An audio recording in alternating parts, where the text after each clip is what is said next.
આ ભાઈ મારે કામે રહેવું. જરૂર છે ભાઈ. 5000 રૂપિયા પગાર, કચરા પોતા કરવાના, કાઉન્ટર નું ધ્યાન રાખવાનું. આ તો અત્યારથી જ આવતો રહું. આ તો અત્યારે જ આવતા રહ્યો. હવે બહાર જાવ છો, કામ બતાવતા હું, તમે ધ્યાન રાખજો થોડું. और अभी तो रुको, क्लाइमैक्स अभी बाकी है. આ હું કરે? મારે સેલેરી પૂરું નથી થતું એટલે થોડાક પૈસા કાઢી લો. તારે જરૂર હોય તું કાઢી લે. હું કાઢી. 2 hours later.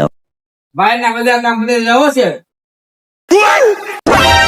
આ હામું કામ જોયે છે? બકરી ડબ્બામાં આવી ગઈ. કા શું કર્યું આને? તારા જેવો જ આવી ગયો. કેમ આને ગલામાં પૈસા કાઢ્યા? તું ગલ્લામાંથી પૈસા કાઢે? આવા ધંધા કરવા કરતા બે સાની મણીના દુકાનમાં કામ કરવાને.